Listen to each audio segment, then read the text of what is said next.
Hello everyone! Welcome back again to my vlog. It's me, Lavish Garnet, the most stunning vlogger in your heart. Get ready with me guys as I am going to have a coverage as the local government unit of Victoria, Northern Samar joins in celebrating the 124th Civil Service Anniversary na may timang Tree growing for a cause, malasakit sa kalikasan, malasakit sa lingkod bayan. Alam nyo guys, in line with the celebration of 124th anniversary, the civil service have their initiative that aims to plant at least 10,000 trees while raising funds para sa CSA's Pamanang Lingkod Bayani program, in which it supports the families of fallen civil servants. Kaya naman ngayon ay ang mga empleyado ng local government unit and of course sa pakikipagtulungan ng ating mga national agencies, with us is the BFP, Department of Education, Philippine National Police, Armed Forces of the Philippines at iba pang mga national agencies na katulong natin. Ayan, this time guys, so we are preparing for the short program and it will be led by our Supervising Administrative Officer, Sir Rene T. Dinti. So, nag-roll call pa ng attendance sa mga oras na ito. And dahil we're about to have a Zumba first before going to the venue na kung saan doon kami magtatanim ng mga plants na prepare ng LGU Victoria. So ayan, roll call. Ayan, may Pamis Universe si Gemwell, representative from and staff of Menro. Ayan. Grabe talagang Menro. May pa-Miss Universe effect. Ayan. Nag-raise din tayo dyan ng hands dahil tinawag na tayo as representation of the Municipal Budget Office in behalf of Ma'am Laila Veloria, our Municipal Budget Officer. So I will be the one who represent the Budget Office of Victoria Northern Samar. And at the same time, I am representing the civil society organizations of Victoria Northern Samar. Ayan, so while having our attendance, calling of the attendance based on the attendance sheet. So nagchikahan muna tayo dyan dahil it's very early pa naman. So it's around 6:45 in the morning. Ayan, so ang tagal ng attendance namin guys dahil ang dami talaga ng participants sa tree planting activities na ito. As in, we are going to emphasize the tree growing for a cause in Victoria Northern Samar. Ayan, big up shout out pala sa mga nagpa-register, most especially sa mga department heads ng local government unit of Victoria. So there was minutes to mention from the Municipal Budget Office, the Accounting Office, the Municipal Treasury Office, and other department heads na nag-contribute at nag-register ng kanilang ng kanilang offices para makapag-conduct tayo ng ganitong activities here in Bonglasan, Zone 3, Victoria Northern Samar.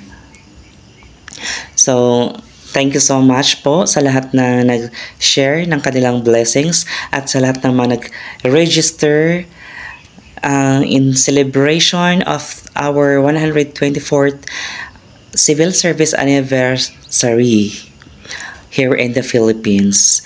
So ayan, nag-ready na tayo dyan. Rampa muna tayo sa stunning vlogger in your heart nyo dyan. So may pa photo off muna tayo dyan. Nandiyan si Sir Rene, our supervising admin officer. And our Engineer 3, Engineer Alfie. Nandiyan din, present. And also, So, habang naghihintay kami ng ibang participants dito, nagpe-prepare kami for this Zumba. Ayan. So, nagre-rehearse muna kami dyan ni Jimwell there. We will be the one to lead the Zumba. Ayan, super tayo dyan, super rehearse ng Bongga Bills. Super rehearse is stunning vlogger in your heart ni dyan. Dahil inatasan nga tayo upang mag-lead ng Zumba before tayo magtanim ng mga plants. Alright? So, napaka-active ng partner ko dyan. I think he is a Zumba instructor. Sana all. At ako dyan, Zumba instructress. Char. I am super giling kami dyan ng bonggang-bongga. Dahil we're just having a rehearsal first. Dahil kami nga yung mag-lead ng Zumba. So as you can see, busy pa kami at naghihintay ng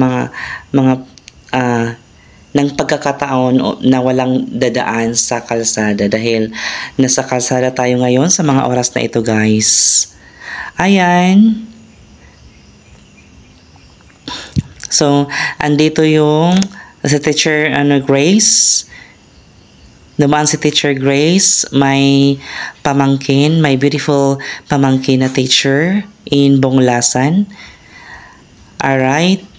Ayan dyan yung, tour muna tayo, iikot muna natin yung camera natin dahil I want to view all the participants, guys. Ayan.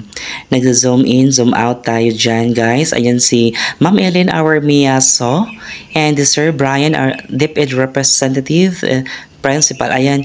Ay, dito, guys, nag-zumba na kami. We're just having our zumba na, our morning exercise before we proceed to the tree planting activities. So as you can see, guys, hataw na hataw yung mga empleyado natin dyan, yung mga ka-office mates natin, yung mga katrabaho natin, mga bayani sa gobyerno. Ito yung mga bayaning pamalang lingkod bayani. Ayan, mga bayani ito ng gobyerno natin. Ayan, ganyan dapat mag-zumba. Ganon din dapat magtrabaho yung mga government workers, yung mga public employees. Alright, so, ang galing namin dyan, oh. Mas magaling yung partner ko dyan, in fairness. Anyway, medyo sa mga oras na ito, medyo nabitin nga yung mga kasamahan natin dyan. So, they are requesting for another, for once more na, dahil TikTok nga lang yung ginawa natin na Zumba. So, in short, nag-take 2 tayo for as they requested the Zumba again. Alright, so, perfect yung mga stepping natin dyan. Yung para bagang nakakawala ng stress at we are very excited. Kung baga, it symbolizes that we are very excited to plant more trees here in Bonglasan, Victoria, Northern Samar. O, diba? Ayan, ganun talaga dapat ang mga bayani ng gobyerno. So, grabe talaga dito, guys, yung mga choreography natin. Anyway, kayang-kaya naman ng mga katrabaho natin, diba? Dito talaga yung pinaka-highlights na choreography namin ni Jimwell. May pa-turn around pa yung partner ko dyan. Ako, nag-semi-turn around lang tayo. Dahil, diba, tayo virgin at stunning vlogger in your heart, Cherries. So this time, ready na tayo papuntang venue or kung saan naghahanap, may naka-ready na area na kung saan doon tayo magtatanim sa mga dala nating mga plants. So, naka-ready na yung mga plants, din nakahawak-hawak na namin yung mga yung plants. Dito, yung Philippine National Police, pupunta nga sila doon sa area na kung saan tataniman natin. Alright. Ayan, yung ano, staff ng HR office, si Miss Ada. May ano siya, may papis. Alright. Di ba ang ganda niyo, guys? So, hinay-hinay lang.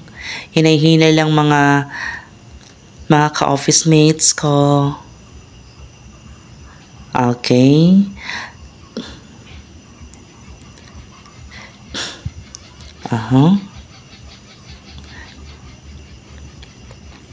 Ayan, ito nga pala yung mga eksena guys before tayo pumunta sa short program. So nag-picture taking muna kami ni Sir Rene, and ito yung Miss Bituon San Victor 2018 first runner up si Miss Gailin Basibas. Alright, diba ang ganda nyo guys? As in, Miss Bituon pa talaga ang peg niya. Miss Bituon 2018 first runner up. Alright, so dito sa mga oras na ito guys, nag-photo off muna tayo dito para sa mga kasamahan natin. So wala tayong it's a sort of documentation. So ayan guys, yung natanim natin dito guys, na ito yung tambis yata to. Tambis. Ayan si Kuya Rinig. Grabe yung pagtanim niya, as in todo bigay talaga Kuya Rinig. Go for the gold Kuya Rinig, para sa bayan. Alright, ito yung guys pala yung area na kung saan dito kami nagtanim sa mga party na kung saan walang masyadong nakatanim na puno. Dahil sa ang lugar nito guys, for your information, ito pala yung main source ng water ng Victoria, Northern Samar, specifically in poblasyon ng Victoria. So ang linaw guys, ang perfect ng water. So bongga ang water guys, maganda yung water. Kung as in ma-feel mo talaga na very safe and abundant water. Okay? So sana all abundant yung water dito, no? Sana all ganito palagi. So ayan guys, ito si Ma'am Joanne May, si Ate Rosie. So this time guys, tapos na tayo dito nagtanim. So nagpe-prepare na tayo dito para sa pagkuha ng snacks. Snacks, ito talaga pinaka-highlight ng part na ito, the snacks. Okay. So ayan, very enjoy kami dyan guys, dahil natapos na ngayon yung activity namin. Napaka-enjoy, sobrang saya ng feeling na makapagtanim ka guys, dahil yung parang bagang you are such a hero, parang feeling mo bayani ka dahil nakapagtanim ka nga, nakasave nga tayo sa kalikasan, at nakapagmalasakit nga tayo sa kalikasan dahil one planted tree na meron tayo is napakalaking impact na yan guys dito sa ating kalikasan, sa ating kapaligiran, especially here in Bonglasan, wherein dito yung water sources natin ng Victoria. So andyan, alright, pakita natin yung ayun yung highlight natin while papunta ng venue. Yan sila sir, yung mga Philippine National Police. They are very much cooperative as well as we are having this kind of activity. So my salutations to all the national agencies, the whole local government unit, pa-register, lalong-lalo na sa mga department heads natin. Alright, so ayan sir, bigyan ko talaga si sir ng highlight dito dahil ang ganda niya talaga magtanom guys. Ang galing ni sir magtanim ng plants, of course. Alright, So, as in, kinultivate niya talaga before iniwanan yung tinanim niya. Ayan si Sir, ayan, ito yung guys, yung tinanim natin. Yan yung tinanim ko dyan. Perfect yung pagkakatanim natin dyan guys, as in, talaga namang confident tayo na mabubuhay siya in the future. Alright, so Sir Rene, ayan. Dito guys, si stunning vlogger nyo, dalawa yung dala talaga niya guys. Para sulit na sulit. Actually, tatlo yung natanim natin dito guys. Ayan dyan si Jimuel. Dalawa din yung dala niya. Pang Miss Universe yung pose niya guys. Alright, diba? Once more, the highlights ng tinanim. Ito yung mga tinanim ng mga kasamahan natin. Ayan guys, ito yung ito yung moment na katapos lang namin magtanim, kagaling lang namin sa area. Ayan, naghugas muna tayo dyan ng kamay dahil nagkaputik na tayo ng bonggang-bongga dahil sa sobrang daming tinanim natin dyan at chance, diba? Nakatanim tayo ng 3 plants. So, meaning to say, marami na tayong na-save na kalikasan. Alright. Ayan si Sir coming from the Department of Education. Ayan, may pa-thumbs up si Sir. Okay, si stunning vlogger in your heart nyo again. Super excited para magtanim. So, nasagod ko si Sir coming from the Philippine National Police. Ayan. So, this time guys, pumila tayo para sa snacks dahil nakapag-prepare nga yung LGU Victoria ng snacks para sa mga participants natin coming from different agencies and different national agencies and the different office of the local government unit. Ayan si yung staff ng HR, yung busy sila, si Ma'am Ellen. Si Ma'am Ellen talaga ito nagbigay sa akin ng snacks. Thank you so much, Ma'am Ellen, our internal auditor 5 of the LG Victoria. Alright, so this time guys, last highlight, we're gonna having our breakfast first dahil in-invite nga tayo dito ni engineer. So nakakot dito malasakit sa kalikasan. Ayan, so follow for more and I love you so much.